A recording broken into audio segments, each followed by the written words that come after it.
Hi, I'm Hayley, Chief Doodler at Thoughts Drawn Out.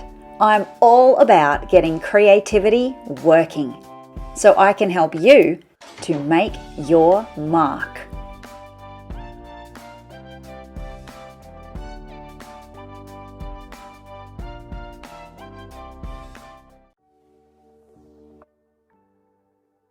There's something to be said for knowing exactly where the boundaries are, so you can choose exactly where and how you'd like to break them. I'm talking about art, of course, drawing specifically, the very tactical act of adding borders around my drawings, but choosing to draw them too small so they don't fully contain the drawing within. Yes, I'm talking about art. Or am I actually talking about life? As Oscar Wilde so famously wrote, life imitates art far more than art imitates life. And I somewhat agree. From where I stand, they manifest each other. The narrative self drives the experiential self, who in turn drives the narrative self, and so on forever. So I'm speaking to you today about the physical borders I add to my art. Or am I speaking of the conceptual borders I add to my life as a maker of art? I shall let you decide for yourself. I do not start with the borders. For what use is an edge if you don't yet know what needs to be on the inside of it or the outside of it? For regardless of the shape of the edge, whether it turns softly or sharply, whether it is deep in colour and broad of stroke or barely there at all, it can only do one thing: distinguish that which is inside it from that which is outside of it. A boundary is simply a creator of two spaces. So it makes far more sense to me to create the art and then fit the border to it than to set a boundary and squeeze my art inside it. Conversely, I am inspired by the challenge an empty boundary presents. It is a provocation of my abilities, but one I think steals the voice from my art before it has even reached the paper. I'm forced to wonder how different its resonance may have been had that border not been there to restrain it from the very start. So I start with the art, and I let it settle into its own shape, untethered.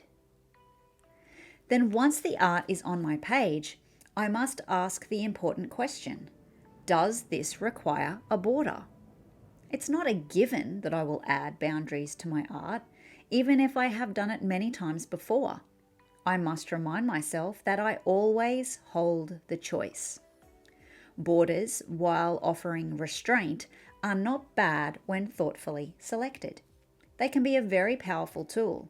They are a clue for deciphering art. They tell you how to read something. They indicate relationships. They encode hierarchy. They stimulate urgency. They give the consumer a place to stand from which they can consume the art while understanding where its edges are. And where should the border sit? The next most important question, once I have established that I shall call on the services that a border has to offer, is where? What on this page needs to be held together as one?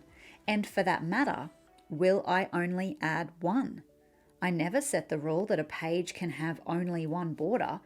This may be a rule set by others, but it is not a rule I have ever set for myself. For if I started a page with the thinking that there will be but one border, then even without it being present, that future boundary is forcing a constraint on my art. I can see how easy it would be to submit to the idea of a border that isn't there. How often do I do this if I do not have the presence of mind to intentionally choose my boundaries for myself? My art is not one thing. It may in fact be built from a variety of characters, stories, and moments, some requiring a space of their own and some belonging together.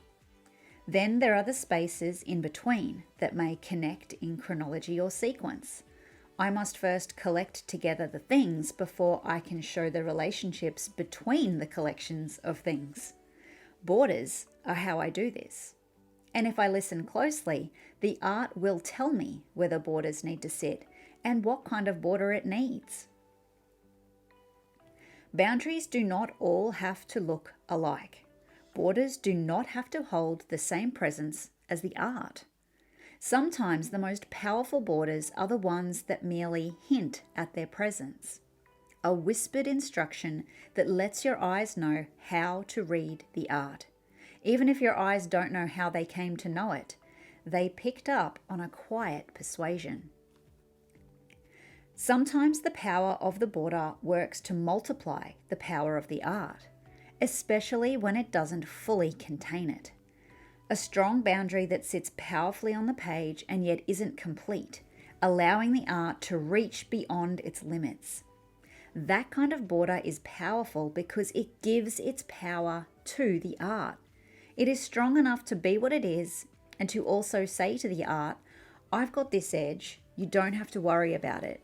You just go and be big and bold and shout your message. Show them you're too big for my space. These are my favorite kind.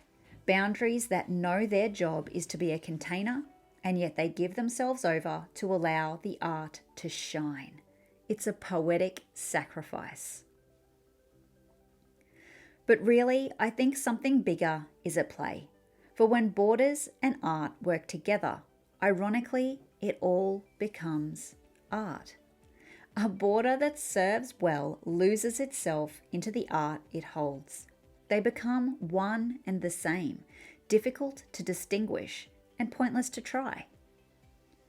So it would seem I've not been talking about borders and art this entire time, but only art. Borders are not a separate thing at all, but merely part of the artistic process. So I've been talking about a verb rather than a noun. A border as a thing is simply an expression of the artistic process I went through to conjure it into existence. And that is art. But isn't everything we conjure an expression of the process we've been through? Isn't that life? Life, carefully held by, but not constrained by boundaries. Life, determined to dance vibrantly and rest peacefully within the safety that its boundaries allow. Life that, like art, is the expression that it is because of and not in spite of its boundaries. So once again, we find ourselves here. Is this art imitating life or life imitating art? As it turns out, it is decidedly difficult to untangle the two.